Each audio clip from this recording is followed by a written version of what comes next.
Pria ini adalah seorang pencipta lagu. Ia memiliki seorang kekasih yang sedang belajar untuk menjadi seorang gisaeng bernama Soyul. Soyul memiliki seorang sahabat bernama Yonsu. Korea dulunya masih menjadi negara jajahan Jepang. Soyul kecil adalah anak yang berbakat di akademi gisaeng ini. Suatu hari ada orang tua yang tega menjual anaknya sendiri ke asrama gisaeng ini, dan itu adalah Yonsu kecil. Ketika ia sedang mencuci, Soyul tidak sengaja mendengar suara Yonsu yang merdu. Ia kemudian tertarik mengajak Yonsu untuk belajar di asrama gisaeng bersamanya. Gisaeng adalah seorang pekerja seniman di masa penjajahan. Ketika pengumuman kelulusan, Soyul bersama Yonsu mendapatkan nilai tertinggi di akademinya. Gisaeng diharapkan menjadi penghibur bagi para lelaki dengan seni yang mereka tampilkan. Tapi tentu saja dunia seniman telah berubah. Kini musik tradisional sudah digantikan dengan musik pop. Kedua sahabat ini mengidolakan penyanyi yang sama bernama Lee Nan-yong yang menyanyikan lagu pop yang mereka sukai. Malam itu ibu asrama mereka kedatangan tamu penting seorang petinggi Jepang. Ibu asrama mencoba memberi sogokan kepadanya untuk membiarkan Soyul tampil di depan gubernur Jepang. Soyul sangat menyayangi sahabatnya satu-satunya, bahkan memberikannya hadiah album artis kesukaan mereka. Saat itu seorang anak memberikan surat kepada Soyul, dan ketika itulah Soyul segera berlari keluar untuk bertemu dengan kekasihnya bernama Yeonwoo yang sudah lama pergi. Hubungan mereka sudah lama terjalin dan Yeonwoo bahkan berjanji kepada Soyul 2 tahun lagi akan menikahinya. Yeonwoo tahu kekasihnya ini sangat mengidolakan Lee Nan-yong. Ketika mereka pulang, Yonsu berlari ke arah Soyul karena ibu asrama sudah mencarinya. Disinilah perkenalan pertama kekasih Soyul bernama Yeonwoo kepada sahabat Soyul bernama Yonsu. Esoknya ibu asrama mendapat kabar bahwa Soyul akan tampil perdana pada jam 8 malam nanti. Namun sebelum dirinya pergi, kekasih Soyul datang untuk mengajaknya berkeliling menggunakan mobil barunya. Soyul akhirnya dibawa ke suatu tempat dan tidak disangka penyanyi favorit Soyul ada di sana, Lee Nan-yong. Disinilah Soyul baru tahu bahwa ternyata kekasihnya adalah seorang pencipta lagu terkenal, dan lagu-lagu Lee Nan-yong kebanyakan adalah ciptaannya. Lee Nan-yong juga meminta Soyul menyanyikan lagu tradisional Korea di depannya. Sampai akhirnya Soyul dijemput pihak asrama bersama dengan Yonsu sahabatnya. Namun karena ingin memberikan kejutan kepada sahabatnya, Soyul meminta Yonsu untuk tetap tinggal di sana bersama dengan kekasih Soyul.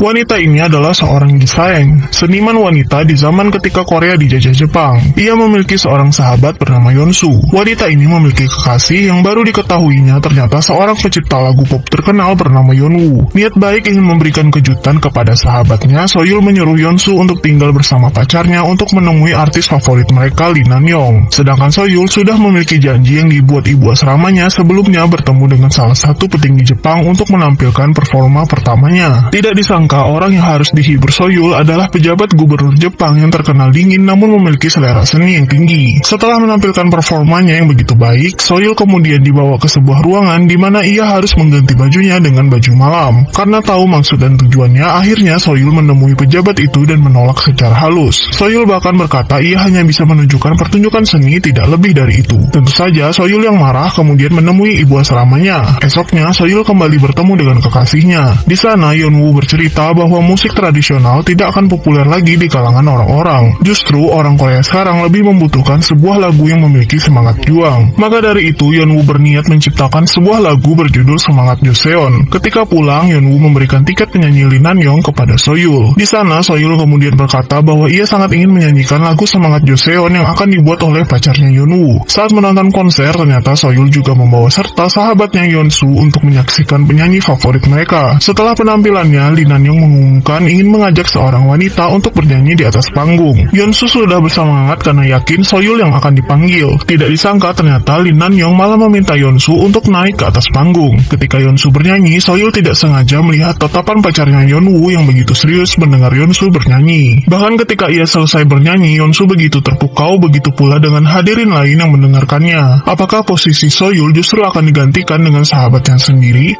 Niat baik wanita ini ingin mengajak sahabatnya untuk bertemu dengan idola mereka, malah berakhir dirinya yang terbuang. Sahabat wanita ini bernama Yonsu tiba-tiba diminta idola mereka, Lee Nan-yong, untuk naik ke atas panggung menyanyikan sebuah lagu. Namun wanita bernama Soyul ini menyadari tatapan kekasihnya ketika melihat sahabatnya bernyanyi dengan tatapan yang kagum. Pulang dari sana, Soyul mulai merasa gelisah, takut jika kekasihnya malah tertarik dengan sahabatnya. Sebelumnya, kekasih Soyul bernama Yeonwoo ini niatnya ingin mengajak Soyul menyanyikan lagu pop berjudul Semangat Joseon. Tapi Yeonwoo malah bimbang, dan di suatu tempat ia mencoba bertemu dengan Yeonsu berdua saja. Ketika pulang, tentu saja Soyul penasaran melihat Yeonsu yang baru pulang. Disitulah Soyul baru tahu ternyata kekasihnya Yeonwoo ingin mengajak Yeonsu melakukan rekaman dengan membuat piringan hitam.